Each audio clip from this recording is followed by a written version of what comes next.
Umat Tuhan, mari kita berdoa mohon bimbingan Roh Kudus untuk pembacaan dan pemberitaan firman Tuhan.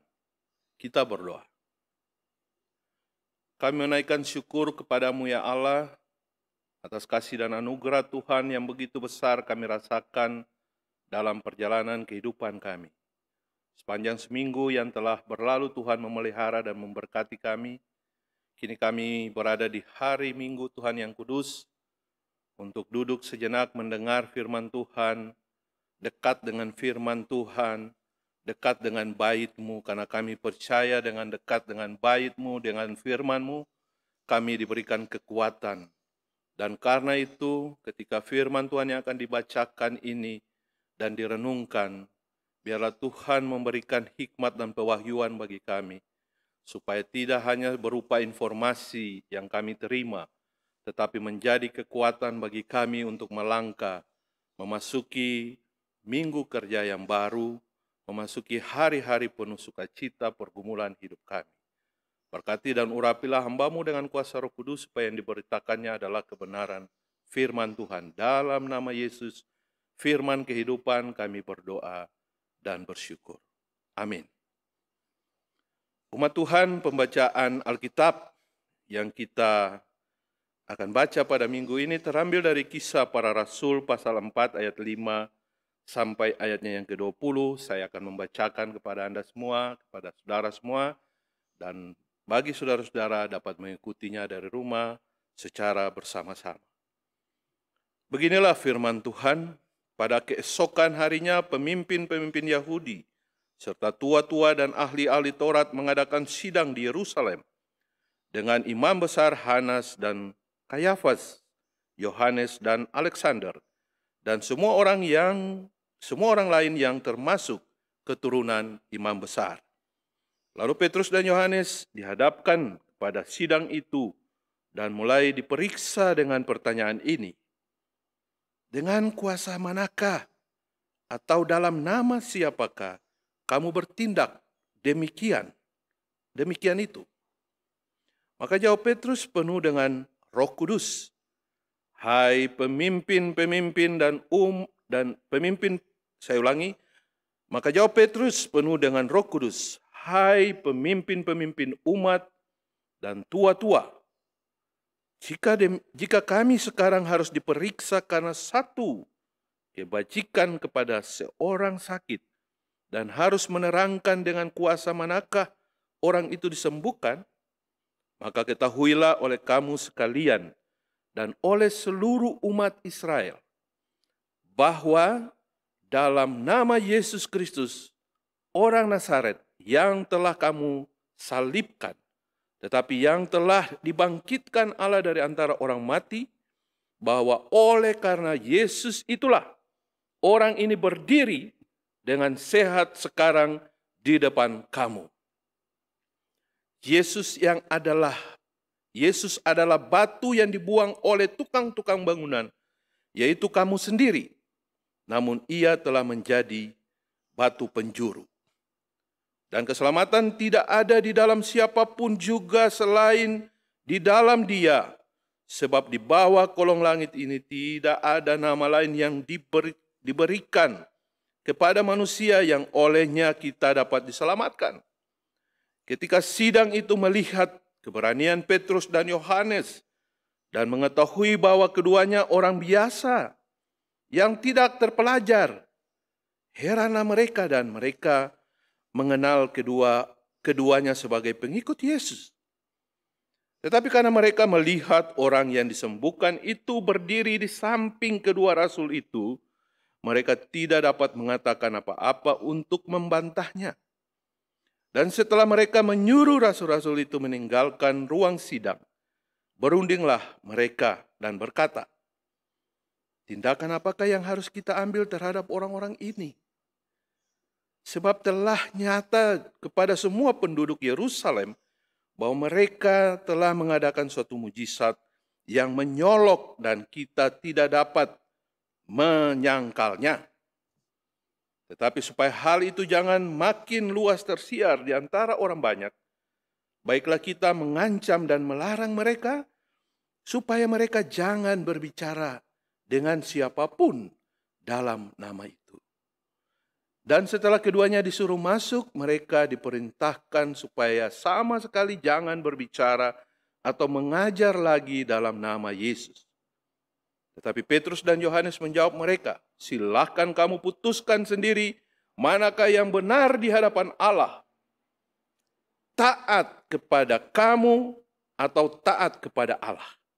Sebab tidak mungkin bagi kami untuk tidak berkata-kata tentang apa yang telah kami lihat dan yang telah kami dengar."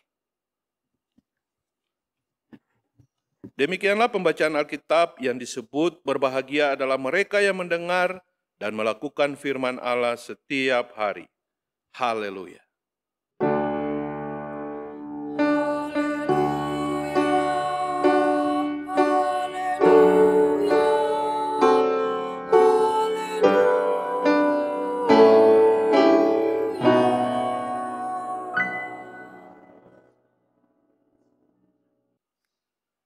Puji Tuhan, kita bisa berjumpa kembali di hari Minggu Tuhan yang kudus, mensyukuri berkat Tuhan sepanjang seminggu yang sudah berlalu, kita terpelihara dan diberkati Tuhan menghadapi apapun pergumulan hidup kita. Saudaraku yang terkasih di dalam Kristus Yesus, firman Tuhan yang kita baca ini dipadu dalam sebuah tema yang oleh Almanak Kristen Indonesia diberikan judul Persekutuan Gereja Menuntun kepada Pemulihan. Bacaan kita memberikan beberapa keterangan yang sangat penting kepada kita dan tentu akan memberikan sebuah nilai untuk kita refleksikan bagaimana kita bisa memakai nilai-nilai itu di dalam praktek dan pengalaman perjalanan kita ke depan. Saudaraku yang terkasih di dalam Kristus, saya melihat sosok yang digambarkan dalam perikop pembacaan Alkitab kita, Kisah Para Rasul, di mana sosok Petrus menjadi sangat menarik dan sangat penting untuk kita refleksikan hari-hari ini. Apa yang bisa kita lakukan, apa yang bisa kita teladani, apa yang bisa kita buat sebagai murid-murid Kristus di dalam perjalanan kita. Yang pertama, saudara-saudara, sebelumnya ketika kita melihat bagaimana perjalanan pelayanan Yesus sampai kepada pengadilan Yesus, proses-proses di mana Yesus nanti akan diadili di Mahkamah Agama, Pontius Pilatus, dan seterusnya disidangkan dan dijatuhi hukuman mati, disalibkan, dan kita mengikuti ada proses di situ yang sangat menarik yang perlu menjadi perhatian kita bersama. Apa yang terjadi? Saya ingat betul Yohanes 21 ayat 14-22 menceritakan tentang dialog antara Yesus dan Petrus. Di sana Yesus berkata kepada Simon Petrus, "Simon, anak Yohanes, apakah engkau mengasihi aku lebih daripada mereka ini?" Dan saudara tahu apa yang Simon Petrus katakan kepada Yesus? "Benar Tuhan, engkau tahu bahwa aku mengasihi engkau." Kata Yesus kepadanya, "Gembalakanlah domba-dombaku." Kemudian kata Yesus pula kepada Simon Petrus untuk kedua kalinya, "Simon anak Yohanes, apakah engkau mengasihi aku?" Jawab Petrus, "Benar Tuhan, engkau tahu bahwa aku mengasihi engkau." Dan kata Yesus kembali kepadanya, "Gembalakanlah domba-dombaku." Kata Yesus kepadanya untuk ketiga kali, "Simon anak Yohanes, apakah engkau mengasihi aku?" Maka sedihlah hati Simon Petrus, karena Yesus berkata untuk ketiga kalinya, "Apakah engkau mengasihi aku?" Dan dia berkata kepadanya, "Tuhan, engkau tahu segala sesuatu. Engkau tahu bahwa aku mengasihi engkau." Kata Yesus kepadanya, "Gembalakanlah domba-dombaku." Dalam perjalanannya ketika Yesus dalam persidangan oleh pemuka-pemuka agama, saudara masih ingat tentunya bahwa pada saat ayam berkokok 3 kali, dialah orang yang menyangkal Yesus 3 kali. Pada saat ayam berkokok, dialah yang menyangkal Yesus 3 kali dan dia katakan bahwa saya bukan bagian daripada murid-murid. Ketika orang bertanya pada dia adalah salah satu dari murid Yesus. Yang saya mau katakan di sini, saudara-saudaraku, adalah ada saat di mana kita menjadi orang yang sangat was-was, sangat takut dalam hidup ini. Tidak mau bersaksi tentang siapa Yesus di dalam hidup kita. Sama seperti para rasul menghadapi situasi yang sama. Tetapi pesannya bagi kita sekarang adalah jangan takut. Tidak usah was-was bersaksi tentang siapa itu Yesus, karena dia adalah anak Allah yang hidup, yang sudah mati, disalibkan, dikuburkan, dan bangkit pada hari yang ketiga yang kita baru saja rayakan. Sekali lagi saudaraku, jangan pernah takut bersaksi tentang siapa itu Yesus di dalam hidup saudara. Alkitab berkata kepada kita, saudaraku, Matius 10 ayat 33. Barang siapa takut atau barang siapa menyangkal aku di hadapan manusia, aku juga akan menyangkal dia di depan Bapakku di sorga. Ini sebuah ayat yang sangat keras, sangat tegas bagi kita. Jangan pernah menyangkal Yesus di hadapan manusia, saudara. Hari-hari ini adalah hari-hari penuh kesaksian yang harus kita wujudkan kepada dunia ini. Dan karena itu pesannya jangan pernah menyangkal Yesus di dalam hidup. Karena ketika kita menyangkalnya, dia akan menyangkal kita di hadapan Bapanya di sorga. Ini keras sekali.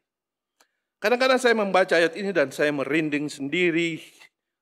Betapa kerasnya kata-kata Yesus di dalam Matius 10 ayat 33 ini.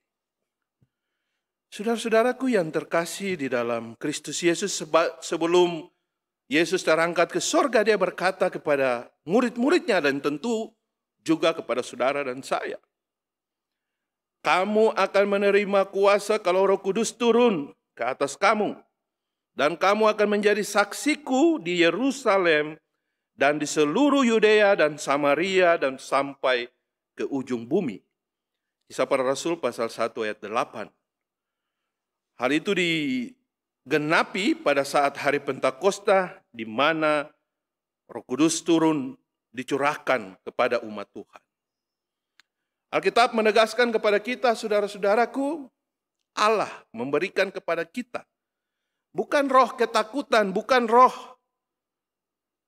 untuk was-was, melainkan roh yang membangkitkan kekuatan, roh yang membangkitkan kasih, dan roh yang membangkitkan ketertiban. 2 Timotius pasal 1 ayat 7.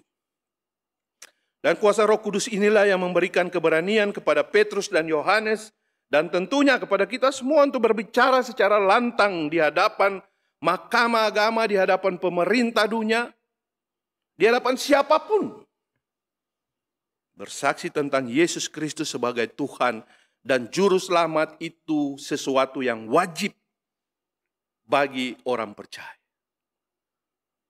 Wajib bagi saudara dan saya untuk bersaksi tentang Yesus, anak Allah yang hidup. Lihatlah, ketika mereka bertanya, dengan kuasa apakah?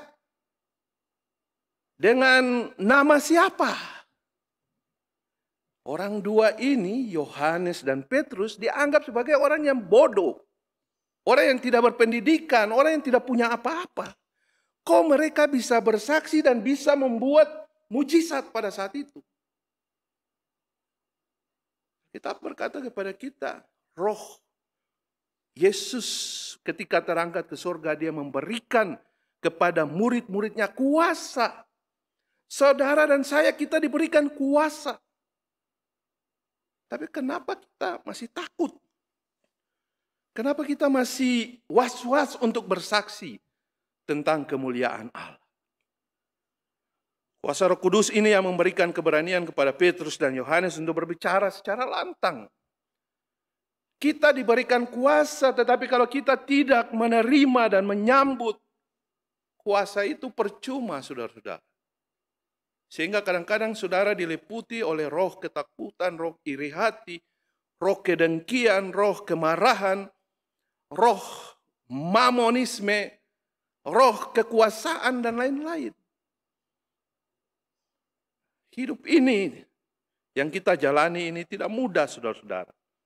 Karena itu kita sudah diberikan, Tuhan sangat mempersiapkan segala sesuatu kepada umatnya. Dia tidak membiarkan kita sendiri.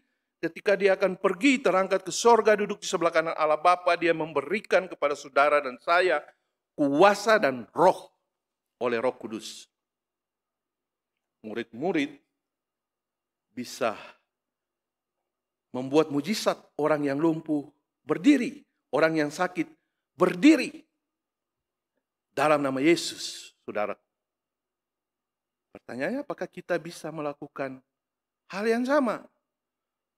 Saya percaya mujizat masih ada dan saudara dan saya, kita semua bisa melakukan itu.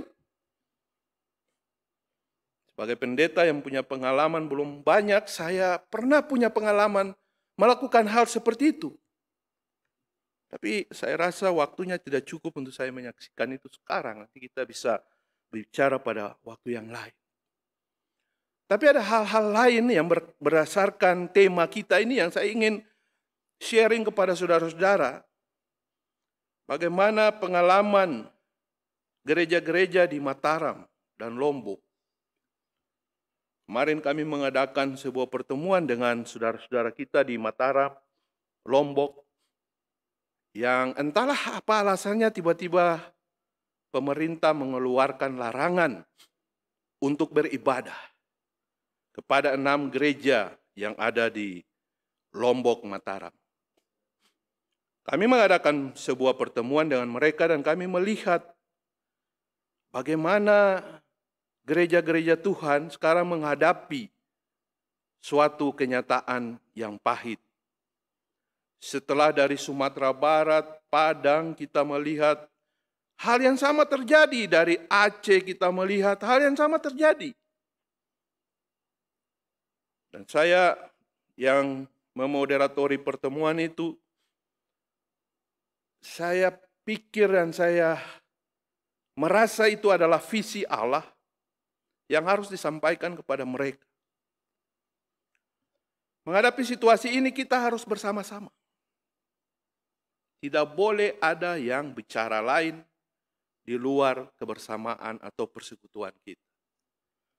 Semua harus satu bahasa di bawah koordinasi Persekutuan Gereja Wilayah NTB, Nusa Tenggara Barat. Sebab kalau kita bicara tidak sama, kita tidak punya visi, keberanian, dan masing-masing gereja mencari zona amannya sendiri. Disinilah kita mulai melihat bagaimana roh ketakutan itu ada pada diri gereja-gereja. Petrus dan Yohanes berjalan bersama, saling mendukung, saling memberi spirit di dalam kehidupan mereka sehingga mereka mampu menghadapi apapun masalah hidup mereka.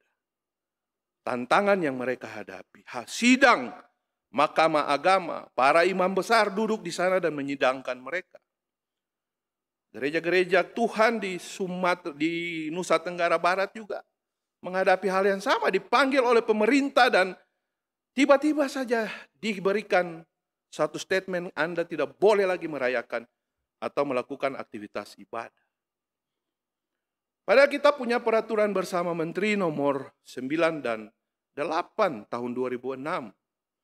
Di mana di sana dikatakan bahwa negara wajib memfasilitasi pendirian tempat ibadah.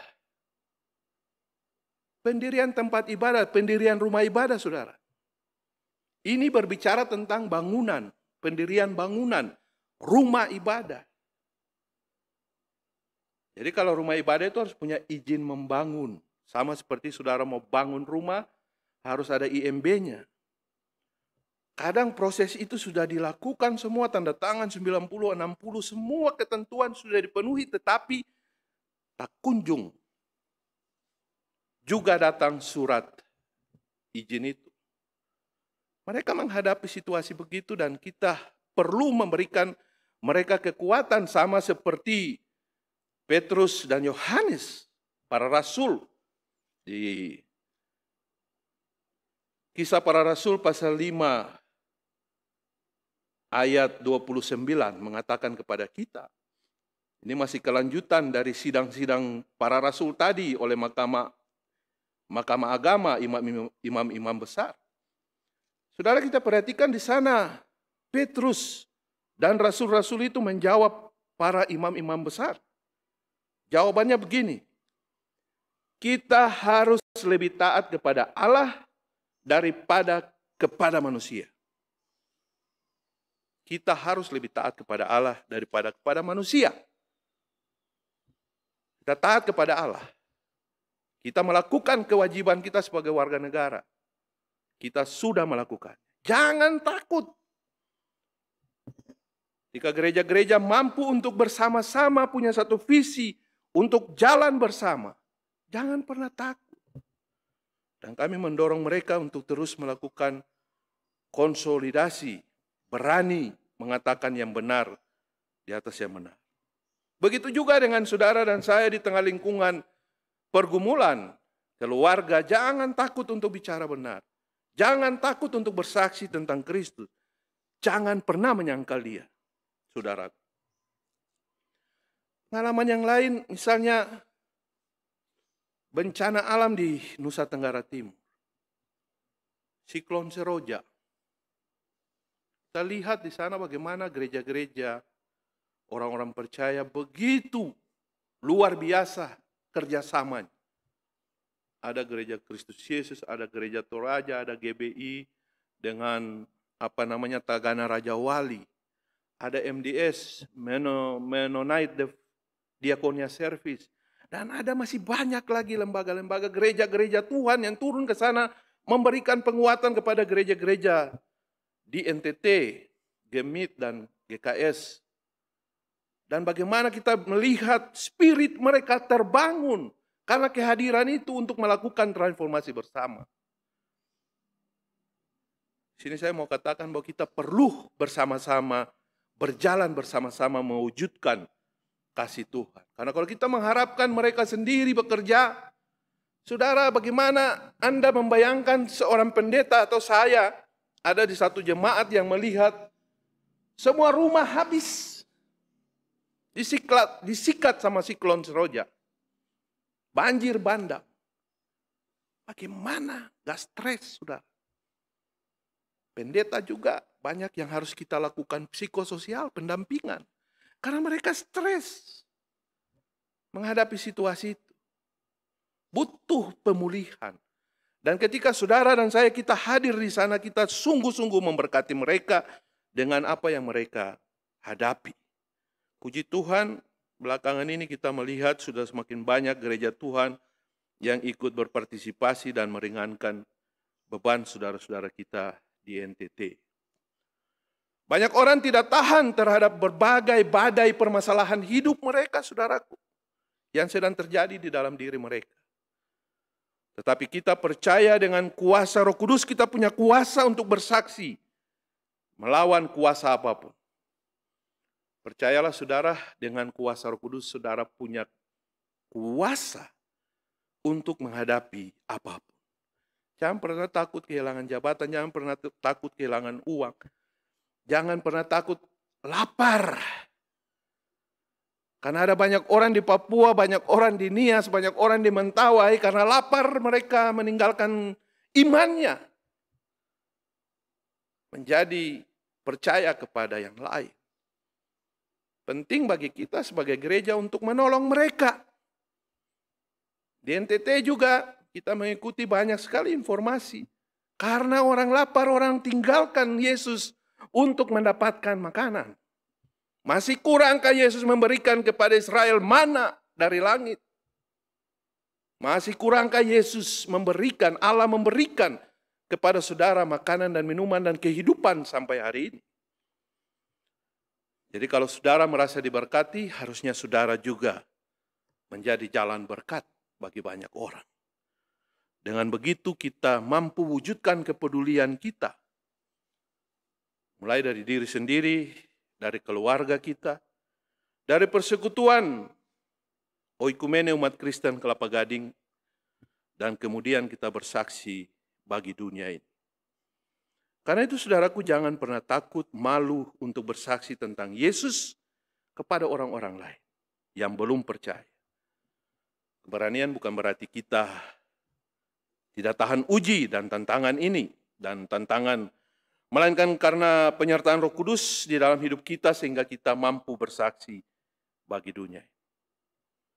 Saudaraku, masukilah minggu kerja yang baru dengan tetap bersyukur, berani di dalam hidup kita untuk mengatakan, bersaksi tentang keagungan dan kemuliaan Tuhan, dan untuk mentransformasi hidup kita sendiri, persekutuan kita, untuk menjadi berkat bagi banyak orang. Karena Tuhan mengutus kita untuk pergi menjadi berkat seperti para rasul dari Yerusalem, Yudea, Samaria, sampai ke ujung dunia. Kiranya Tuhan memberkati kita kini dan selama-lamanya. Amin.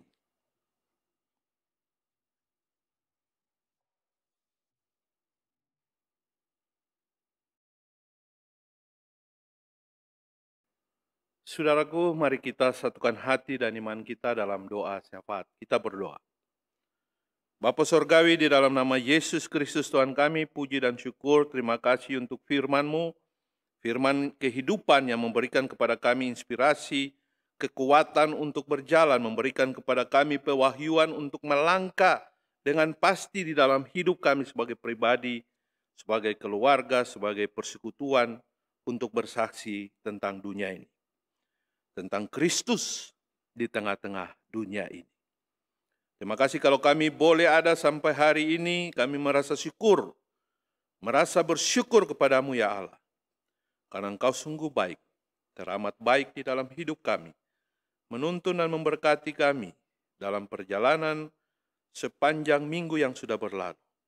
Dan Engkau kini mempersiapkan kami untuk memasuki minggu baru dengan kekuatan firman yang mengajarkan kepada kami bahwa Roh Kudus senantiasa memberikan kepada kami kuasa untuk bersaksi, kuasa untuk menyembuhkan, kuasa untuk menyaksikan tentang keagungan dan kemuliaan Allah di dalam nama Yesus Kristus bagi seisi dunia ini.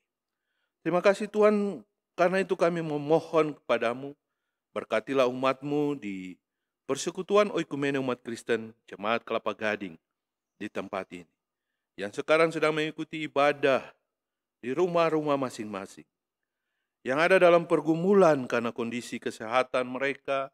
Kami mohon Tuhan memberkati saudara-saudara kasih kami yang ada di wilayah pelayanan Efesus, Ibu Anawati Tunardi, Bapak Teo Latuhamalo dan Ibu Teni Latuhamalo, Bapak Henry Sunardi, Bapak Heri Sunardi, Ibu Kesya Sumarni.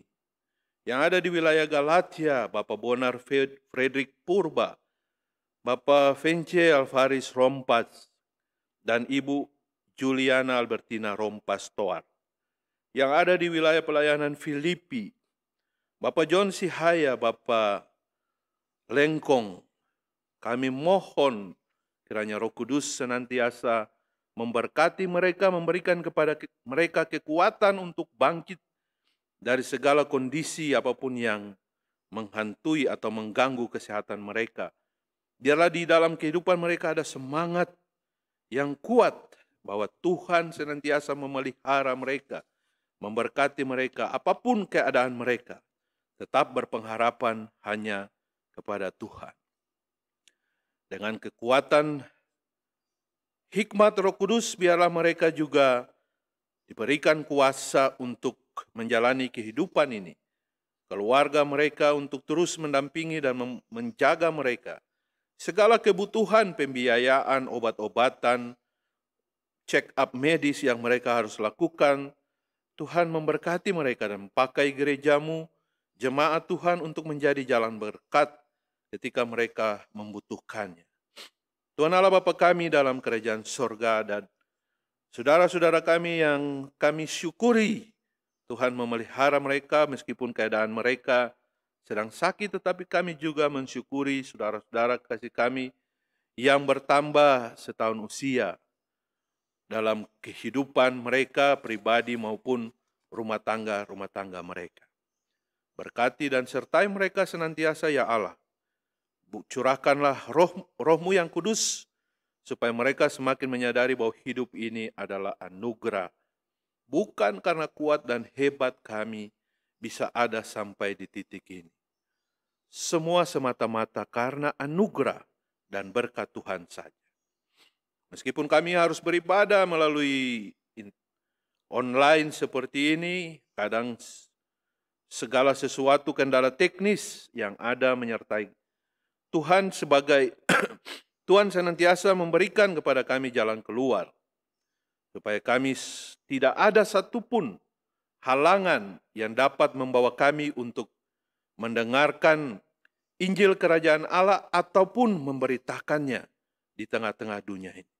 Seperti para rasul, tidak ada satupun ancaman, tekanan yang menghambat mereka untuk memberitakan pekabaran Injil, kebenaran firman Tuhan. Begitu juga spirit itu yang akan ada pada kami, umat-umat Tuhan. Secara khusus kami mendoakan keluarga-keluarga di minggu ini, keluarga Grand Sihaya, Angelina Maria Laramunde, Tangku Masang, juga keluarga Halomuan Pakpahan, keluarga Yohanes Sabat, keluarga Yonas Hendrik Kalesaran, dan keluarga Alexander Arno Ranti di wilayah-wilayah pelayanan yang mereka ada di sana. Tuhan memberkati mereka, menuntun dan menyertai mereka. Apapun masalah dan pergumulan mereka, Tuhan memberkati senantiasa. Hubungan-hubungan orang tua dan anak, hubungan suami istri dan apapun masalah, mungkin masalah ekonomi, masalah lapangan kerja, masalah mencari teman hidup, dan seterusnya. Tuhan memberkati mereka. Pendidikan anak-anak. Tuhan bukalah tingkap-tingkap langit memberkati keluarga-keluarga ini. Dan seluruh keluarga jemaat Tuhan di Po Kelapa Gading. Tuhan berkati senantiasa. Kami berdoa untuk semua rangkaian pelayanan dan program penata layanan jemaat ini. Tuhan pimpinan sertai senantiasa hamba Tuhan yang senantiasa setia untuk melakukan pelayanan di jemaat ini bersama presbiter, diaken dan penatua, dan semua simpul-simpul pelayanan yang ada. Diberkatilah dalam nama Yesus. Terima kasih Tuhan, ampuni salah dan dosa kami yang kami buat berlawanan dengan kehendak-Mu, supaya kami dapat sungguh-sungguh hati yang tulus dan taat melakukan firman Tuhan. Dalam ketidaksempurnaan kami menyapa Engkau, ya Allah, ya Bapa, dalam nama Yesus Kristus, yang mengajar kami berdoa bersama. Bapa kami yang ada di sorga, dikuduskanlah nama-Mu, datanglah kerajaan-Mu, jadilah kehendak-Mu di bumi seperti di sorga. Berikanlah kami pada hari ini makanan kami yang secukupnya, dan ampunilah kami akan segala kesalahan kami, seperti kami juga mengampuni orang yang bersalah kepada kami. Dan janganlah membawa kami ke dalam pencobaan, tetapi lepaskanlah kami dari yang jahat.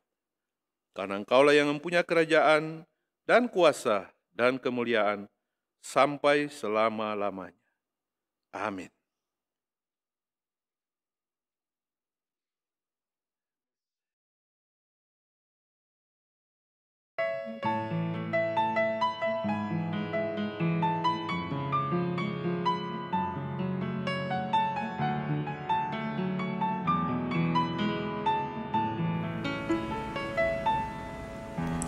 Allah Bapa, sungguh besar kasih-Mu, Engkau selalu hadir dalam setiap langkahku. Sungguh indah ku menjadi anak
setiap langkahku. Sungguh indah ku menjadi anakmu, hidup dalam kasih-Mu, kasih yang tak ternilai. Tak sanggup membalas kasih, hanya ini yang ku bisa.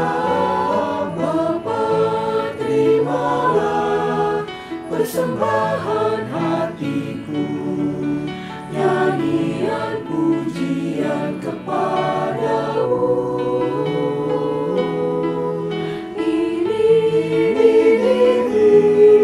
Jadikanlah Allahku, terimalah Bapa persembahan hati. Tak sanggup membalas kasih, hanya ini yang ku bisa. Bapa, terimalah persembahan hatiku, nyanyian pujian kepadamu.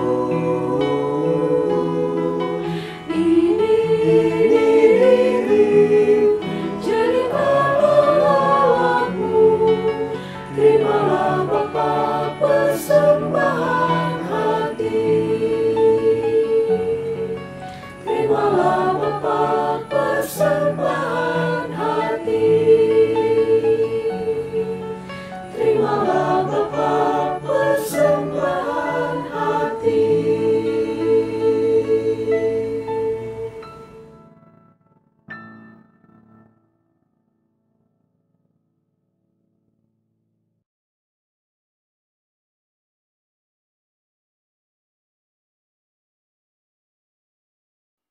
Umat Tuhan, marilah berdiri, kembalilah dalam kehidupanmu sehari-hari dan beritakanlah kebangkitan Yesus Kristus melalui kehidupan. Sama-sama kita naikkan pujian Kidung Keesaan 745 ayat 1, 3, dan 4. Kita harus membawa berita.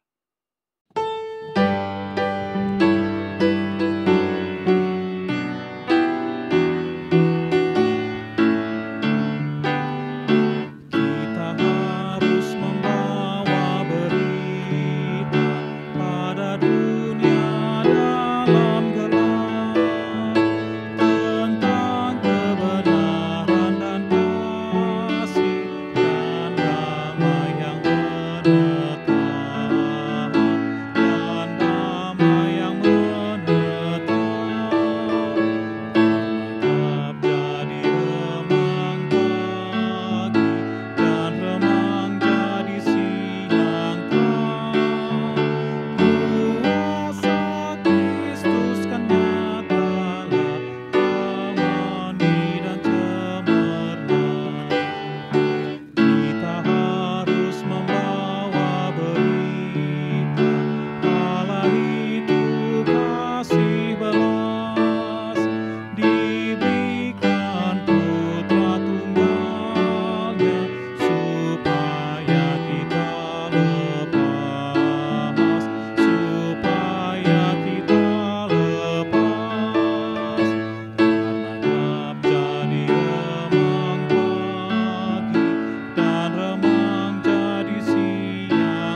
yang terang.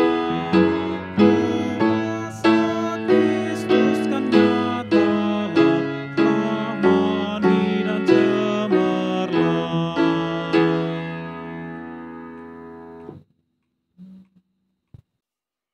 Kini terimalah berkat Tuhan.